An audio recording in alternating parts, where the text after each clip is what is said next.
ఇండియాలో 1.4 billion people population ఉంది. అందులో ఒక 40% పీపుల్ కనీసం ఒక్కసారైనా ఈజీ మనీకి ఆశపడి ఆన్లైన్ బెట్టింగ్ అనేది ట్రై చేసి ఉంటారు. అలా కాకుండా 140 మిలియన్ పీపుల్ ఈ రోజు వరకు రెగ్యులర్ గా ఈ ఆన్లైన్ బెట్టింగ్ అనేది యూజ్ చేస్తున్నారు. దీని కారణంగా ఇండియా అనేది వరల్డ్ వైజ్ గా ఈ బెట్టింగ్స్ లో నెంబర్ 5 పొజిషన్ లో ఉంది. ఈ బెట్టింగ్ యాప్స్ అనేవి డిఫరెంట్ కేటగిరీస్ లో ఉన్నాయి. Like sports, trading, colour production, ఇట్లా ఈ యాప్స్ ని యూజ్ చేసే వాళ్ళు ముఖ్యంగా ఈజీ మనీ కోసం ఆశపడి ఈ యాప్స్ లో మనీని ఇన్వెస్ట్ చేస్తారు. ఇండియాలో బెట్టింగ్ యాప్స్ మార్కెట్ సైజ్ చూసుకున్నట్లయితే 2021 సంవత్సరంలో $57.54 బిలియన్. ఇది ప్రతి ఇయర్ 20% CAGR పెంచుకుంటా పెరుగుతూ ఉంది. కానీ US, UK, కెనడా లాంటి చాలా దేశాల్లో ఈ యాప్స్ ని బ్లాక్ లిస్ట్ లో పెట్టారు. బ్లాక్ లిస్ట్ అంటే ఓవరాల్ గా బ్యాన్ చేసేశారు. ఇప్పుడు మీకు కూడా ఈ డౌట్ రావచ్చు, ఆ దేశాల్లో బ్యాన్ చేసే అవకాశం ఉన్నప్పుడు మరి ఇండియాలో ఎందుకు బ్యాన్ చేయటం లేదు అంటే ఇండియన్ గవర్నమెంట్ కి ఈ యాప్స్ కోసం తెలియదనా? అసలు ఈ బెట్టింగ్ యాప్స్ జనాల్ని ఏ విధంగా అట్రాక్ట్ చేస్తున్నాయి అండ్ మీ మనీ, మీ టైంని ఏ విధంగా వేస్ట్ చేస్తున్నాయి ఈ వీడియోలో వివరంగా తెలుసుకుందాం. అలాగే దానికన్నా ముందు నాదో చిన్న రిక్వెస్ట్ గైస్, నేను యూట్యూబ్ బిగినర్ని గైస్, సో మీ సపోర్ట్ అనేది నాకు చాలా అవసరం. వీడియోని ఎండ్ వరకు చూడండి. నేను చెప్పేది వర్త్ అనిపిస్తేనే లైక్ చేయండి. అలాగే మీ సజెషన్స్ ని కామెంట్ బాక్స్ లో కామెంట్ చేసి చెప్పండి. నెక్స్ట్ వీడియోలో బెటర్ గా ఇవ్వడానికి ట్రై చేస్తాను. ఇప్పటికీ మీలో క్వశ్చన్ రన్ అవుతూ ఉండొచ్చు, బిగినర్ అంటున్నావు మరి ఇలాంటి టాపిక్ ఎందుకు తీసుకున్నావు భయ్యా అని అనొచ్చు. అయితే మీకు తెలుసో లేదో నాకు తెలియదు కానీ ఇండియాలో ద బిగ్గెస్ట్ సీరియస్ ప్రాబ్లం గా ఈ బెట్టింగ్ యాప్స్ అనేది తయారయ్యింది. 2019-2024 మధ్యకాలంలో చూసుకున్నట్లయితే కొన్ని వందల మంది యూత్ ఈ బెట్టింగ్ యాప్స్ బారిన పడి సూసైడ్ చేసుకున్నారు. మీరు బాగా అబ్జర్వ్ చేసినట్లయితే ఈ బాధితులందరూ 18 నుంచి 30 సంవత్సరాల మధ్య వారే. ఈ యాప్స్ కూడాను నిరుద్యోగులను, కాలేజ్ స్టూడెంట్స్ ని టార్గెట్ చేసుకుని క్యాష్ చేసుకుంటున్నాయి. కెరీర్ మీద ఫోకస్ చేయాల్సిన టైంలో ఈ బెట్టింగ్ యాప్స్ కి ఇంతలా ఎడిక్ట్ ఎందుకు అవుతున్నారు? దానికి గల కారణం ఏంటి? దీనికి simple answer easy money, cheap data, sign up bonus. Easy money అంటే ఇంట్లో కూర్చునే ఒక్కసారిగా డబ్బులు సంపాదించాలని ఒక అత్యాశ. అలాగే చీప్ డేటా, వేసుకోవడానికి మంచి చొక్కా ఉన్నా లేకపోయినా పర్వాలేదు కానీ చేతిలో ఆండ్రాయిడ్ ఫోన్, దానికి తగిన డేటా ఈ రోజుల్లో నార్మల్ అయిపోయింది. తర్వాత సైన్ అప్ బోనస్ అంటే మనం గేమ్ స్టార్ట్ చేసే ముందు మనకి కొన్ని పాయింట్స్ ఇస్తూ ఉంటుంది. అంటే లైక్ ఒక 100 పాయింట్స్ ఇచ్చి ఆ గేమ్ మనం నేర్చుకునేంత వరకు, దానికి అలవాటు పడేంత వరకు మనం ఆడిస్తూ ఉంటుంది, అంటే ఫ్రీగా. ఈ రోజుల్లో మొబైల్ అనేది ఒక బాడీలో ఒక పార్ట్గా తయారైంది.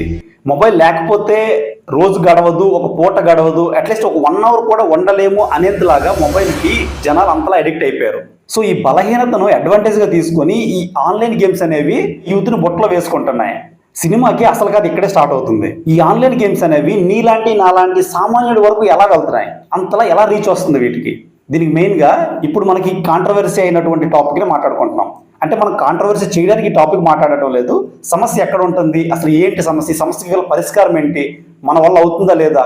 ఇప్పుడు ఎగ్జాంపుల్ హర్ష సాయి కోసం ఎవరో ఒక అతను బయటకు వచ్చి అట్లా గేమ్ ని ప్రమోట్ చేశాడు, జనాలు మోసం చేస్తున్నాడు అని చెప్పేసి వైరల్ అవుతున్నాడు. ఒకరినొకరు తిట్టుకోవటం వల్ల, లేదనుకున్నట్లయితే బాగా పాపులర్ అయిన వారిని టార్గెట్ చేసి మాట్లాడడం వల్ల ఫేమస్ అవ్వాలని కొంతమంది ట్రై చేసి ఫేమస్ అవుతున్నారు.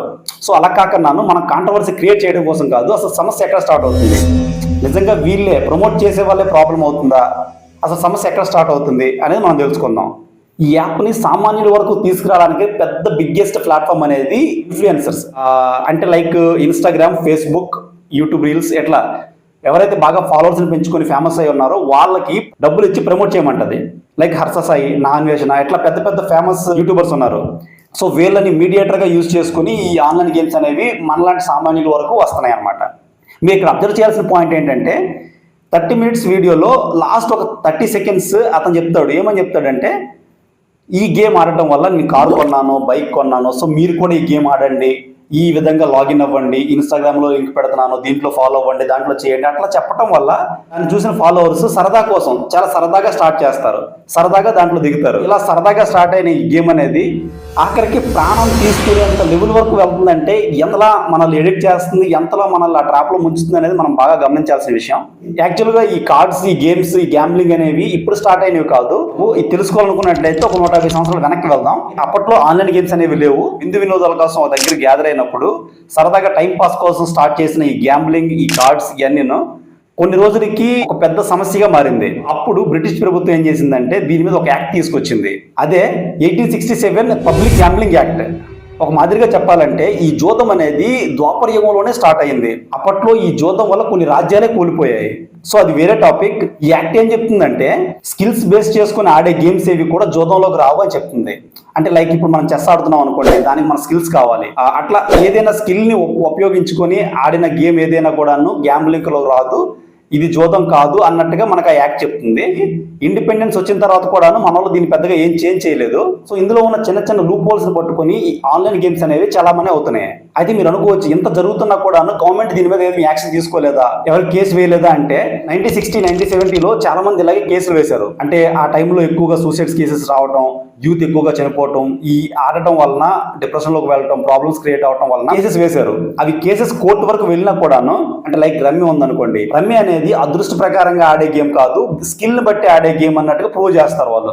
దీని వెనకాల ఒక చాలా పెద్ద నెట్వర్కే ఉంటుంది, పెద్ద పెద్ద లాయర్స్ ఉంటారు. మనం ఒకవేళ కేసు వేసినా కూడాను, ఆ కేసెస్ కోర్టు వరకు వెళ్ళినా కూడాను అవి ఏం చేయలేం. మనం పచ్చిగా చెప్పాలనుకుంటే ఏం చేయలేము అందులో. సో ఇప్పుడు రీసెంట్ గా హర్ష సాయి మీద కాంట్రవర్సీ చేసి తన ఫాలోవర్స్ పెంచుకోవాలన్నట్టుగా ట్రై చేసి, సో అలా చేయటం వల్ల వచ్చేది ఏముండదు. లైక్స్ పెరుగుతాయి, ఫాలోవర్స్ వస్తారు, తను ఓకే తన కెరీర్ ని బిల్డప్ చేసుకుంటాడు. బట్ ఇక్కడ జెన్యున్ గా మోసపోయిన వ్యక్తికి మాత్రం మనం న్యాయం చేయలేము. ఎందుకంటే అతను పెట్టిన కేసు, ఒకవేళ కేసు పెట్టినా కూడాను ఏ బేస్ మీద పెట్టగలుగుతాం కేసు. యాడ్ ఇచ్చేటప్పుడు అక్కడ క్లియర్ గా మనం చెప్తాడు, దీనికి ఎడిక్ట్ అవ్వడానికి అవకాశాలు ఉన్నాయి, ఇందులో ప్రాబ్లం ఉంది, రిస్క్ ఉందని ముందుగానే చెప్తాడు. చెప్పే ఆ గేమ్ ని ప్రమోట్ చేస్తున్నాడు. సో అలాంటప్పుడు మనం తెలిసి కూడా అందులో అడుగు పెడుతున్నాం, పెట్టిన తర్వాత దానికి కారణం వీళ్ళే అని అనడం కూడా రాంగ్ అనమాట. అయితే మీరు అనుకోవచ్చు, ఫేమస్ అయిన స్టార్స్ ఉన్నారు, సెలబ్రిటీస్ ఉన్నారు, వాళ్ళు ఏదైనా మాట్లాడవచ్చు, ఏదైనా చెప్పొచ్చు అంటే, సో చెప్పొచ్చా లేదా అనేది మనం చెప్పలేము. ఎందుకంటే వాళ్ళు ఎవరికి వాళ్ళు స్వార్థానికి సులభానికి చేస్తా ఉన్నారు. సో మనం ఇక్కడ ఆలోచించాల్సింది ఏంటంటే మనకి మనంగా ఆలోచించుకోవాలి. అంతగా బెట్టింగ్ అనేది మీకు అంత ఇష్టం అనుకున్నట్లయితే లైక్ ఫిజికల్ గేమ్స్ ఉంటాయి, వాలీబాల్, క్రికెట్, అట్లా ఏదైనా గేమ్స్ ఆడండి. గేమ్స్ అందులో పెట్టుకోండి, 150 వరకు పెట్టినా పర్వాలేదు. కానీ ఈ ఆన్లైన్ ప్లాట్ఫామ్లో గేమ్స్ అనేవి 100%, నేనైతే చెప్తున్నాను 100% అవి ఒక ఫాల్స్ గేమ్స్. వాళ్ళు సంపాదించుకోవడం కోసం మాత్రమే గేమ్స్ని క్రియేట్ చేసి ఒక పెద్ద టీం ఆడుతూ ఉంటుంది వెనకాల. మీరు అనుకుంటారు అది ఆటోమేటిక్గా మనకు వచ్చింది, లక్గా బై లక్గా మనకు వచ్చింది, నేను లేదంటే మన టాలెంట్ బట్టి గేమ్ నాకు వచ్చింది అని అనుకుంటారు. కానీ అది మీకు మీ టాలెంట్ బట్టి రాలేదు, మీకు అది ఇస్తాడు. అక్కడ మిమ్మల్ని ఆ గేమ్లోకి పడేంత వరకు, మీకు అది ఎడిక్ట్ అయ్యేంత వరకు మిమ్మల్ని ఆడిస్తాడు. ఫైనల్లీ మీరు ఎంత ఆడినా కూడాను లాసే వస్తుంది. కానీ లాభపడి దాని ద్వారా లైఫ్ సెటిల్ చేసుకున్న వాళ్ళు అయితే నాకు తెలిసి ఇప్పటి వరకు ఎవరు కనిపించలేదు అలా. ఒకప్పుడు ఏంటంటే పిల్లలు బయటికి వెళ్తే భయపడేవారు తల్లిదండ్రులు, బయటికి వెళ్ళాడు ఇంటికి ఎప్పుడు వస్తాడా, ఎక్కడ తిరుగుతున్నాడా, ఏమవుతుందా ఏంటి అని.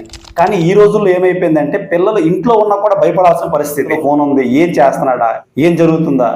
కొన్ని కేసెస్ మనం చూస్తూ ఉంటాము, పిల్లలు ఎందుకు చనిపోయారనే విషయం కూడా తల్లిదండ్రులు చెప్పుకోలేంత పరిస్థితుల్లోకి వెళ్ళిపోతారు. ఎందుకంటే లైక్ గేమ్ ఆడి పిల్లాడు చనిపోయాడు అంటే అట్లీస్ట్ తన చావు కూడా సరిగా చెప్పుకోవడానికి లేదే అన్నంత ఫీల్ గా తల్లిదండ్రులు అంత నరకాన్ని అనుభవిస్తారు. మీరు ఎవరైనా చెప్పారంటే వెంటనే నమ్మొద్దు, ముందు 4 సార్లు ఆలోచించండి, ఆలోచించి అందులో స్టెప్ వేయండి. చాలా మంది ఏం చేస్తున్నారంటే వాళ్ళ చేతిలో ఉన్న డబ్బులే కాకుండా పక్కన ఉన్న ఫ్రెండ్స్ దగ్గర, చుట్టాల దగ్గర, అందరి దగ్గర, వాళ్ళ దగ్గర, వీళ్ళ దగ్గర తీసుకొని మరి ఆడేస్తున్నారు. సో ఆ విధంగా ఆడడం వల్ల వాళ్ళని ఫేస్ చేయలేరు, ఆ డబ్బులు తీర్చలేరు. సో ఇలాంటి పొజిషన్లో స్పాట్ డిసిషన్స్ తీసుకొని సూసైడ్ అటెంప్ట్స్ చేసుకుంటున్నారు. సో ఇప్పటివరకు మీరు ఆడినట్లయితే పూర్తిగా దాన్ని అవాయిడ్ చేసేసేయండి, దాన్ని అసలు పూర్తిగా చూడొద్దు. ఒకవేళ ఇప్పటివరకు మీరు ఆడుతున్నట్లయితే, దానికి ఎడిక్షన్ ఉన్నట్లయితే కొద్దిగా మానుకోవడానికి ట్రై చేయండి. మీరు అనుకుంటారేమో పోయిన డబ్బులు రికవరీ చేయడం కోసం నేను ఆడుతున్నాను, ఆ పోయిన డబ్బులు వచ్చేస్తే నాకు సరిపోతుంది అని అనుకుంటారేమో. కానీ మీరు పోయిన డబ్బులు మీకు రావు.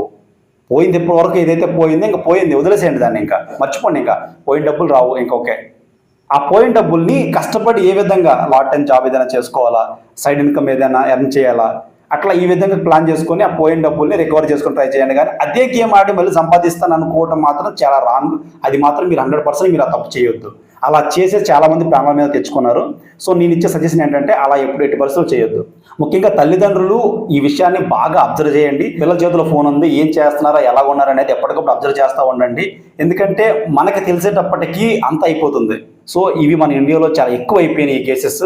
ముఖ్యంగా యూత్ కెరీర్ని బిల్డ్ చేసుకోవాల్సిన టైంలో ఈ ఆన్లైన్ గేమింగ్స్కి ఎడిక్ట్ అయిపోయి లైఫ్ నాశనం చేసుకుంటున్నారు. నేనైతే చేతులకి దండం పెట్టి చెప్తున్నాను, ఈ ఆన్లైన్ గేమ్స్ అనేవి ఆడొద్దు. కష్టపడి సంపాదించండి, అది రూపాయి అయినా కూడా వాల్యూ ఉంటుంది. ఇలా మీకు ఆన్లైన్లో ఒక 1000 రూపాయలు వచ్చినా, 1 లక్ష రూపాయలు వచ్చినా అది ఉండదు. మళ్ళీ 1000కి 1000, 2000 పోతుంది, 1,00,000కి 2 లక్షలు పోతుంది. సో అది అయితే మీ దగ్గర నిలబడదు. మీరు కష్టపడి సంపాదించండి, కష్టపడిన రూపాయలు ₹0.5 తల్లిదండ్రులు పెట్టండి, చాలా సంతోషంగా ఉంటుంది. దయచేసి ఈ యాప్స్కి అనేది దూరంగా ఉండండి. వీడియో నచ్చినట్లయితే ఒక లైక్ చేయండి. ఏవైనా సజెషన్స్ నాకు చెప్పాలనుకున్నట్టయితే కామెంట్ బాక్స్లో కామెంట్ చేసి చెప్పండి. అలాగే మీ ఫ్రెండ్స్ అండ్ ఫ్యామిలీకి షేర్ చేయండి.